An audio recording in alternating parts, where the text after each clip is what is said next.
السلام علیکم ورحمۃ اللہ وبرکاتہ۔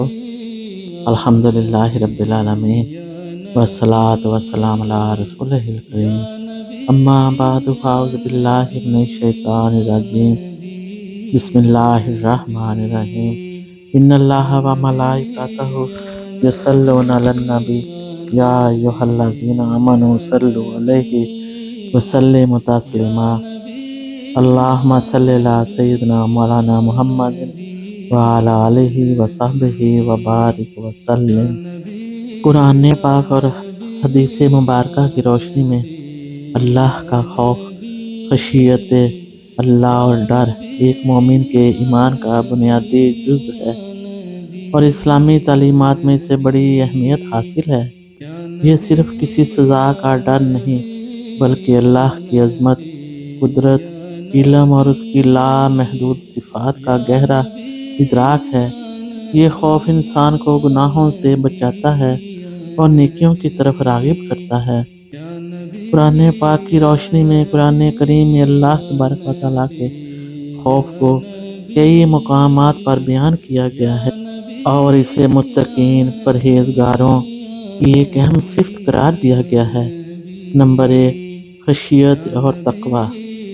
قرآن پاک میں خشیت، خوف کو اکثر تقوی کے ساتھ جوڑا گیا ہے، جس کا مطلب اللہ سے ڈر کر اس کے احکامات کی پیروی کرنا اور اس کی نافرمانی سے بچتے رہنا۔ سورہ آل عمران آیت نمبر 102 میں فرمایا گیا ہے، اے ایمان والو، اللہ سے ڈرو جیسا کہ اس سے ڈرنے کا حق ہے، اور تمہیں موت نہ آئے مگر اس حال میں کہ تم مسلمان ہو۔ قرآن پاک میں سورۃ حشر میں یوں بیان کیا گیا ہے، اے ایمان والو، اللہ سے ڈرو اور ہر شخص یہ دیکھے کہ اس نے کل کے لیے کیا آگے بھیجا ہے، اور اللہ سے ڈرتے رہو، بے شک اللہ تمہارے اعمال سے خوب باخبر ہے۔ علم اور خشیت۔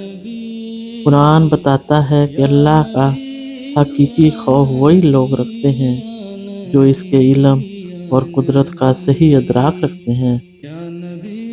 اللہ کے بندوں میں سے اس سے وہی ڈرتے ہیں جو علم رکھتے ہیں۔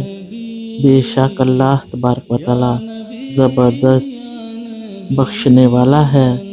یہاں علم رکھنے والے سے مراد وہ لوگ ہیں جو اللہ کی قدرت، اس کی نشانیوں اور اس کی تخلیق میں گہرائی سے غور و فکر کرتے رہتے ہیں۔ نمبر 3، انبیاء اور خوف الہی۔ انبیاء اکرام جو اللہ کے سب سے زیادہ مقرب بندے تھے، وہ بھی اللہ کا خوف رکھتے تھے اور یہ خوف انہیں اللہ کی اطاعت میں مزید ثابت قدم رکھتا تھا۔ قرآن پاک میں ارشاد باری تعالیٰ ہے، پس ہم نے اس کی دعا قبول کی اور اسے یحییٰ عطا کیا اور اس کی بیوی کو بانجھ پن سے نجات دی۔ بے شک یہ لوگ نیکیوں میں جلدی کرتے تھے اور ہمیں رغبت اور خوف کے ساتھ پکارتے تھے اور ہمارے آگے عاجزی کرنے والے تھے۔ نمبر 4، عذاب کا خوف اور نیک اعمال کی ترغیب۔ قرآن پاک میں جہنم کے عذاب کا ذکر بھی کیا گیا ہے تاکہ لوگ گناہوں سے باز آئیں اور نیک اعمال کی طرف راغب ہوں۔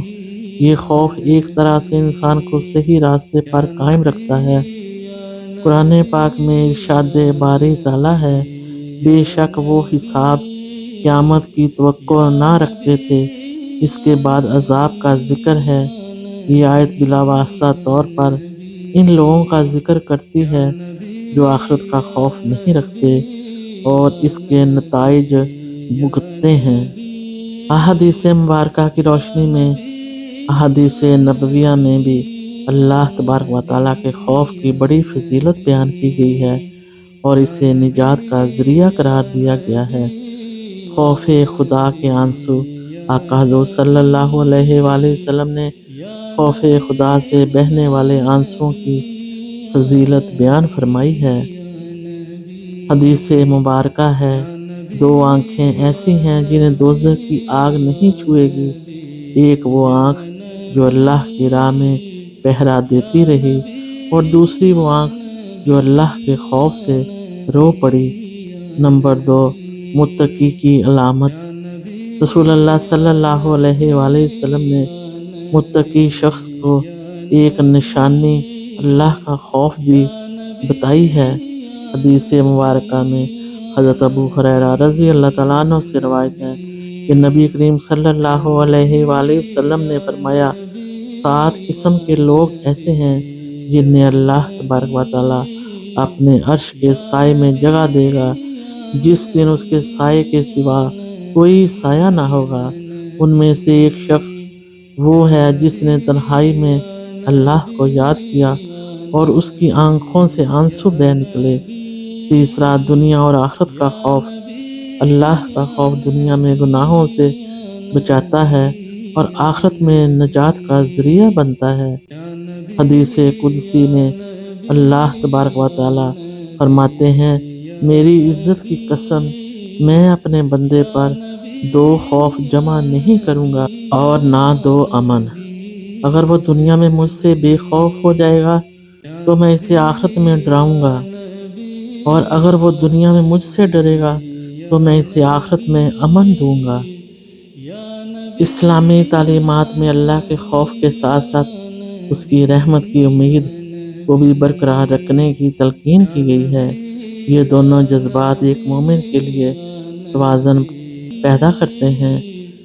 حضرت ابو ہریرہ رضی اللہ تعالیٰ عنہ سے روایت ہے کہ آقا حضور صلی اللہ علیہ وآلہ وسلم نے فرمایا کہ اگر مومن کو معلوم ہو جائے کہ اللہ کے پاس کتنا عذاب ہے تو کوئی بھی اس کی جنت کی امید نہ رکھے، اور اگر کافر کو معلوم ہو جائے کہ اللہ کے پاس کتنی رحمت ہے تو کوئی بھی اس کی رحمت سے مایوس نہ ہو۔ یہ حدیث خوف اور امید کے درمیان توازن کی اہمیت کو واضح کرتی ہے۔